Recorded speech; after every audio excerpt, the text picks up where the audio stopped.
बंदों गुरुपद कंज कृपा सिंधु नर रूप हरि महामोहतम पुंज जासु वचन रवि कर निकर श्री गुरु चरण कमलेभ्यो नमः। श्री गुरु चरण कमलेभ्यो नमः। परम पूजनीय योगी जी महाराज, उपस्थित परम पवित्र आत्मा, श्री रामचरित मानस में और श्रीमद् भगवत गीता में कोई अंतर नहीं है।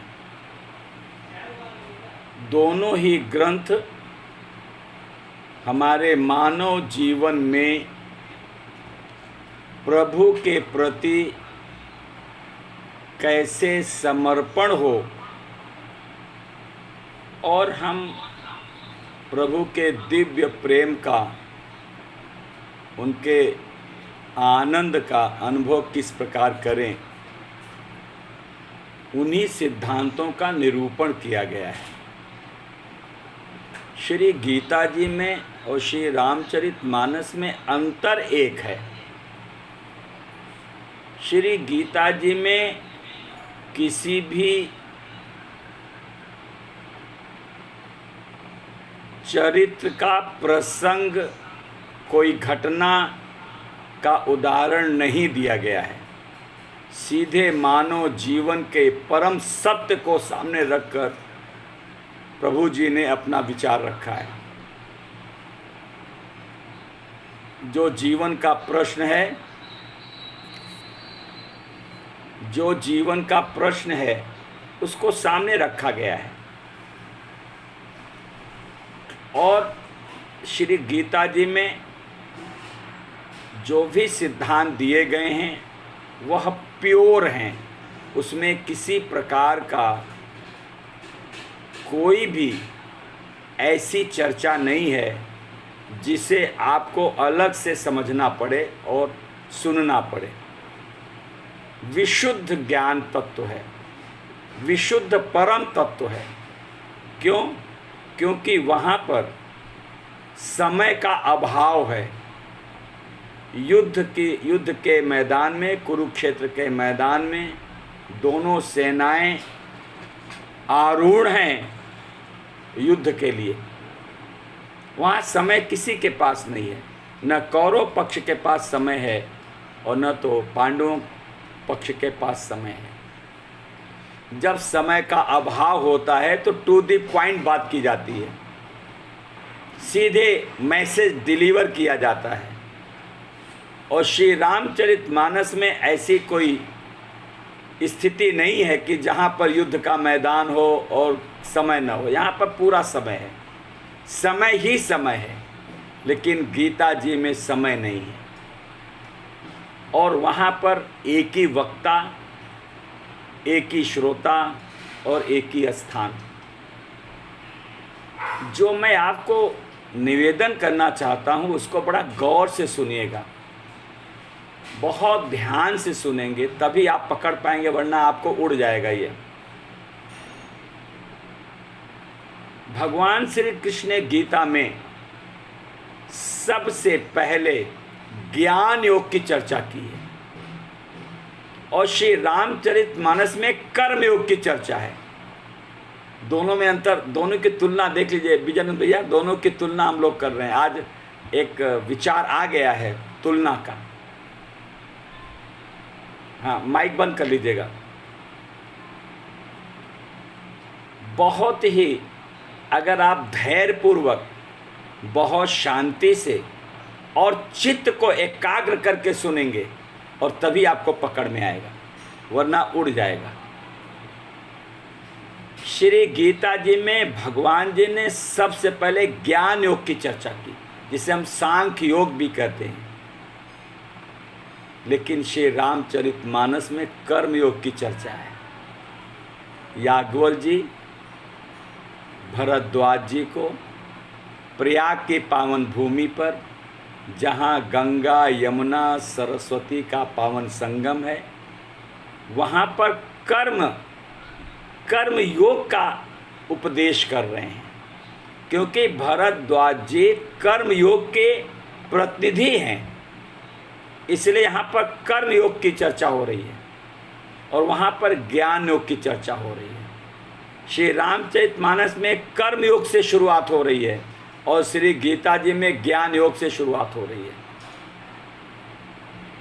इसके बाद फिर भगवान कर्म योग का शुरुआत करते हैं। सांख्य योग के बाद कर्म योग, और श्री रामचरितमानस में कर्म योग के बाद ज्ञान योग। और फिर आप देखेंगे भगवान श्री कृष्ण जी गीता में कर्म योग के बाद अब फिर भक्ति योग का निरूपण करते हैं, और श्री रामचरितमानस में भी भक्ति योग का निरूपण अंत में काकभूषुंडी जी के द्वारा हो रहा है। तो अगर आप देखेंगे ज्ञान और कर्म का ही अंत परिवर्तन हुआ है। श्री गीता जी में ज्ञान योग पहले है, कर्म योग बाद में है, और श्री रामचरितमानस में कर्म योग पहले है, ज्ञान योग बाद में है। इसको समझना पड़ेगा आपको। क्यों?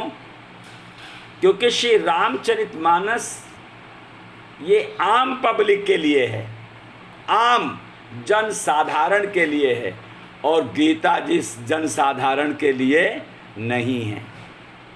गीता जी आम लोगों के लिए नहीं है। ये सोचिए कि आम आदमी गीता जी को सुन लेगा, पढ़ लेगा, समझ लेगा, भूल जाइए, है ही नहीं। गीता जी आम के लिए नहीं है, वो खास लोगों के लिए है। और श्री रामचरितमानस जो दिव्य ग्रंथ है वो खास नहीं, वो शबरी ऐसी अगर कोई साधक होगा उसके लिए भी है, कोल भील ऐसा कोई पात्र है उसके लिए भी है, केवट ऐसा कोई पात्र है उसके लिए भी है, सुग्रीव ऐसा कोई पात्र है उसके लिए भी है, बाली ऐसा पात्र है उसके लिए भी है, जटायु गिद्धराज ऐसा कोई पात्र है उसके लिए भी है, विभीषण ऐसा पात्र है उसके लिए भी है। वहीं पर ऋषि मुनियों के लिए भी है। अगस्त ऋषि हैं, और आपके वाल्मीकि ऋषि जी हैं, अत्रि ऋषि जी हैं, सरभंग ऋषि हैं, सुतीक्ष्ण जी हैं। ऐसे बहुत सारे ऋषि मुनियों का नाम आता है श्री रामचरितमानस में, और भरद्वाज ऋषि भी हैं। ऐसे बहुत सारे ऋषियों का नाम है। और वहीं पर देवता लोग भी हैं, देवता लोग भी आते हैं, वहाँ पर बानर भालू भी हैं। यह रामचरितमानस सब के लिए है। इसीलिए श्री रामचरितमानस में जो सूत्र दिया गया, जो यही कथहि स्नेह समेता, कहीं है सुनी है समुझ सचेता, हुई है राम चरण अनुरागी, और कलिमल रहित सुमंगल भागी। यह आम पब्लिक के लिए है। और आम पब्लिक को जब कोई गूढ़ सिद्धांत, कोई गूढ़ तत्व समझाना होता है तो कोई न कोई स्टोरी पार्ट भी लेना पड़ता है। बिना स्टोरी पार्ट के गूढ़ तत्व को समझाना मुश्किल होता आम आदमी को। तो श्री रामचरितमानस में पुराणों से कथा का वो अंश लिया गया है जो जनमानस में प्रचलित है। प्रभु श्री राम की दिव्य पावन कथा जनमानस में प्रचलित है, उस कथा का आधार लिया गया। और उस कथा को आधार लेकर वेदों का जो सिद्धांत है, जो गीता जी में वेदों का सिद्धांत निरूपित किया गया है, उन सिद्धांतों को उन प्रसंगों में पिरोया गया है। और उन सिद्धांतों का जो एक प्रयोग पक्ष है, जिसे हम तंत्र विज्ञान कहते हैं, प्रयोग पाठ करते हैं, प्रैक्टिकल पाठ करते हैं, आगम कहते हैं, वह भी श्री रामचरितमानस में बहुत सरल और सहज ढंग से प्रस्तुत किया गया है और उसका परिणाम भी दिया गया है। इस प्रकार से श्री रामचरितमानस आम जनमानस का पावन ग्रंथ बन जाता है और गीता जी आम जनमानस का पावन ग्रंथ नहीं बन पाता। दूसरी बात, ये जो समर्पण की क्रिया गीता जी में भी है, सर्वधर्मान परित्यज्य माम एकम शरणम व्रज अहम त्वाम सर्व पापेभ्यो मोक्षिष्यामि मा शुचः। जब मैं कलकत्ता गया हूँ, कोलकाता दीना भाई के यहाँ, तो वहाँ जो दादा भगवान जी का सत्संग होता है, वहाँ पर अष्टावक्र गीता पर विशेष चर्चा होती है। उन्होंने अष्टावक्र गीता को लिया है। मैं जागृति भी गया हूँ, वहाँ भी अष्टावक्र गीता का ही अध्ययन होता है। गीता है, अष्टावक्र की गीता है। तो वहाँ पर ज्ञान की चर्चा है। समर्पण कब होगा? जब तक आपको ज्ञान नहीं होगा सत्य का, तब तक समर्पण नहीं होगा। जब तक सत्य का ज्ञान नहीं होगा, तब तक समर्पण नहीं होगा। हमारे दीना भाई हमारे पास आए, भोजन शक्ति दाता है, नहीं है। यहाँ लोग कह रहे हैं भोजन शक्ति दाता नहीं है। ये 2 दिन रुके हमारे साथ, फिर अपने घर बुलाए, फिर नवरात्र का शिविर अटेंड किया, तो सत्य का ज्ञान हुआ। क्या सत्य का ज्ञान हुआ? भोजन शरीर निर्माण का तत्व है, शक्ति दाता लगता है नहीं। इस सत्य का ज्ञान होते ही वो समर्पित हो गए। अब कोई भी शिविर होता है, कोशिश करते हैं सज्जन भैया हमको पहले से बता दो जिससे मैं रिजर्वेशन करा के आ सकूं। तो मतलब क्या हुआ? सत्य का ज्ञान जब तक नहीं होगा तब तक आपका समर्पण भी नहीं होगा। और सत्य का ज्ञान ये ज्ञान योग से आएगा, सांख्य योग से आएगा। और सत्य का विषय क्या होगा? सत्य का विषय होगा अपना जीवन, यह शरीर में स्थित आत्मा, और शरीर और आत्मा के सामने प्रस्तुत हमारा यह दृश्य जगत संसार, और एक अदृश्य सत्ता जिसका अंश हमारे भीतर आत्मा है, वो भी अदृश्य सत्ता परमात्मा अर्थात ब्रह्म, प्रकृति और जीव। यह 3 ही तत्व हैं जो सांख्य योग का विषय है। इसे हम वेदांत भी कहते हैं। तो यह ज्ञान योग में क्या विषय आएगा? जहाँ पर मानव शरीर आएगा, फिर उसके बाद दृश्य जगत संसार आएगा, और उसके बाद आत्मा और परमात्मा का तत्व आएगा। इन्हीं तीनों तत्वों का विवेचन सांख्य योग का मुख्य विषय है। जब तक आप अपने शरीर के बारे में नहीं जानेंगे, जब तक आप अपने आत्मा के बारे में नहीं जानेंगे, जब तक आप अपने दृश्य जगत के बारे में नहीं जानेंगे, तब तक आप परमात्मा के बारे में कैसे पहुंच बना पाएंगे? नहीं बना पाएंगे। तो हमारा आधार क्या होता है सांख्य योग का? सबसे पहले होता है शरीर, शरीर में स्थित आत्मा और हमारे सामने जुड़ा हुआ संसार। हमारी समस्या परमात्मा से नहीं है, हमारी समस्या तो हमारे संसार से है। हमारी समस्या परमात्मा से नहीं है, हमारी समस्या तो हमारे भीतर 5 ज्ञानेंद्रियाँ, 5 कर्मेंद्रियाँ और उसमें बुद्धि और मन, ये 2 लोग विचार और भावना, और 5 ज्ञानेंद्रियाँ 5 कर्मेंद्रियाँ, उसमें बेचारा फंसा हुआ मन, इसका द्वंद्व चल रहा है, इसका संघर्ष चल रहा है। हमारा युद्ध तो हमारे विचार भावना और इंद्रियों और 5 ज्ञानेंद्रियाँ 5 कर्मेंद्रियाँ, उनका परिणाम भुगतता है हमारा मन। ये हमारा द्वंद्व अंतर जगत में चल रहा है। एक समस्या, एक युद्ध अंतर जगत में चल रहा है, हमारे मन के भीतर, हमारे विचार और भावना में, और एक युद्ध हमारे बाहर चल रहा है जो हमारा परिवार है। परिवार क्या है? जननी जनक बंद सुत दारा, तन धन भवन सुहृद परिवारा। ये द्वंद्व चल रहा है। यही युद्ध तो अर्जुन के सामने आ गया है, पांडवों के सामने यही तो समस्या आई है। एक अंतर युद्ध चल रहा है, एक बाहर युद्ध चल रहा है। और अंतर युद्ध जो चल रहा है और बाहर युद्ध चल रहा है, इसमें शांति कहाँ है? जब युद्ध बाहर होगा तो भी शांति नहीं है, और जब युद्ध भीतर होगा तो शांति कहाँ से मिलेगी? तो हमारी सबसे पहली मांग है शांति, शांति, शांति। बोलिए, अगर घर में किसी भी विषय को लेकर थोड़ा तू मैं होता तो क्या कहते हैं, भैया थोड़ी देर सब लोग शांत हो जाओ, प्लीज़ शांत हो जाओ, शांत हो जाओ। अरे तुम ही चुप हो जाओ भाई, ये नहीं चुप, तुम शांत हो जाओ, हटो यहाँ से, एक आदमी हट जाओ। हम पहली मांग क्या करते हैं, शांति। शांति अगर नहीं है तो हमारा जीवन नरक है, नरक। जिस घर में 24 घंटे कलह हो रही है बाहर, और जिस शरीर के भीतर अंतर कलह है, बताइए वहाँ शांति कैसे होगी। तो हमारी पहली मांग है शांति। शांति के लिए आपको युद्ध से पलायन करके शांति नहीं हो सकती। और भगवान श्री कृष्ण ने गीता में अर्जुन कह रहा है शांति के लिए युद्ध के मैदान में आकर युद्ध की ललकार करके, और कहता है हम नहीं युद्ध करेंगे, हम शांति चाहते हैं। बताइए युद्ध के मैदान में खड़े होकर दोनों सेनाएं खड़ी हो गई हैं, क्या अगर एक पक्ष पलायन करेगा तो शांति होगी कि पराजय होगी, कि और कोहराम मचेगा और युद्ध बढ़ेगा, और युद्ध बढ़ेगा और विनाश होगा और आतताई आतंक फैलाएंगे। मतलब क्या हुआ, पलायन। शांति प्राप्त करने के लिए हमारा उपाय पलायन नहीं है। समस्या से पलायन करना शांति का रास्ता नहीं है।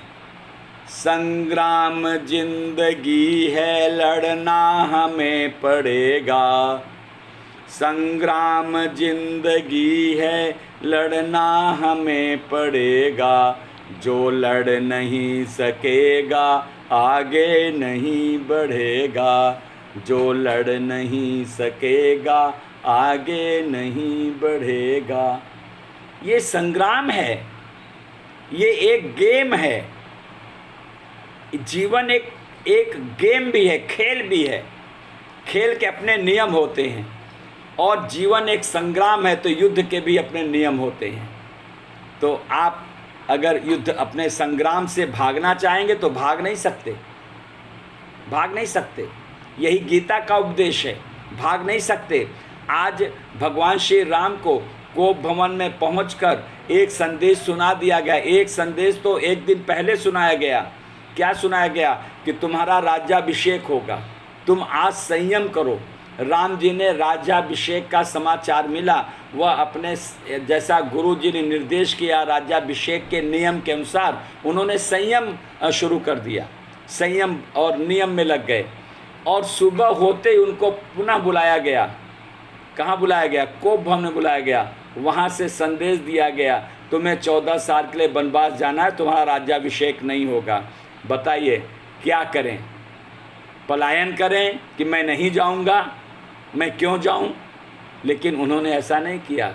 ये अपना जीवन है, अपने जीवन का संग्राम है, और जो परिस्थिति सामने आ रही है उसको आपको अवेल करना पड़ेगा, उसको आपको बर्दाश्त करना पड़ेगा, उस परिस्थिति का मुकाबला आपको करना पड़ेगा। इसीलिए कहते हैं यह उथल पुथल उताल लहर पथ से न डिगाने पाएगी। यह उथल पुथल उताल लहर पथ से न डिगाने पाएगी। पतवार चलाते जाएंगे मंजिल आएगी आएगी। पतवार चलाते जाएंगे मंजिल आएगी आएगी। तो यहाँ पर क्या है? विश्वास। जो परिस्थिति हमारे सामने आई है उसका विश्वास करना पड़ेगा। तो गीता जी में भी भगवान ने अर्जुन को क्या किया? विश्वास दिलाया। पहले तो शरीर के बारे में, फिर शरीर से जुड़ा हुआ जीवन और मृत्यु के बारे में, फिर आत्मा और परमात्मा के बारे में, और फिर हमारे शरीर से जुड़ा हुआ इस संसार के बारे में भगवान ने पूर्ण विवेचन किया। तो अर्जुन की आँख खुली। जो अर्जुन जिस शरीर को अपना मानता है उस शरीर से उसका मोह भंग हो गया, सत्य का ज्ञान हो गया। अरे ये तो शरीर कपड़े की तरह है। जैसे हम नया कपड़ा पहनते हैं और पुराना हो जाता है तो हम उसे बदल करके पुनः नया कपड़ा पहनते हैं, वैसे तो आत्मा शरीर वस्त्र धारण कर रही है, आज इस शरीर में है, आज इस शरीर में है, आज इस शरीर में।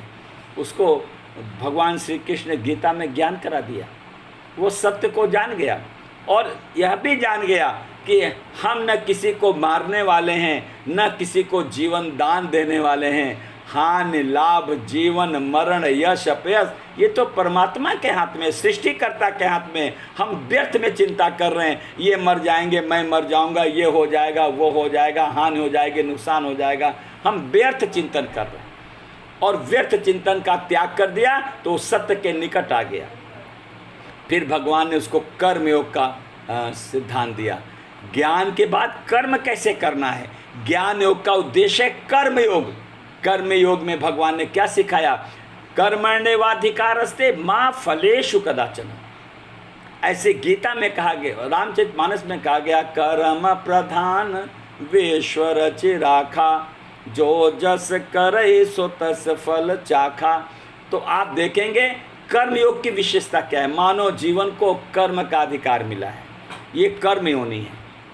अगर हम मानव जीवन को भोग योनि की संज्ञा देते हैं और भोग योनि है, हम अपने कर्मों का भोग रहे, ऐसा हमारा विचार अगर बनता है अंदर, ऐसी भावना आती है, चाहे शरीर का रोग हो, चाहे मन की चिंता हो, चाहे बुद्धि का भय हो, चाहे अहम का वियोग हो, चाहे हमारा सर्वस्व संसार लुट गया हो, अगर आपने ऐसी परिस्थिति में अपने जीवन को, मानव जीवन को अगर आपने भोग योनि की संज्ञा दी, तो ये भगवान के लिए सबसे बड़ा अपमान होगा, भगवान के लिए अपशब्द होगा।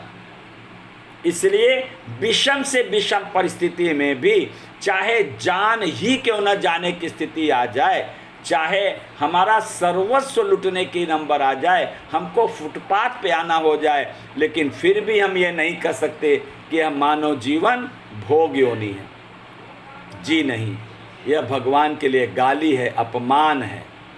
भगवान ने कर्म का अधिकार दिया है और भगवान ने इसी प्रकार से अपने जीवन से हमको सिखाया है। राम जी ने अपने जीवन से सिखाया, 14 वर्ष वनवास स्वीकार करके, और कृष्ण ने सिखाया है जेल में जन्म लेकर।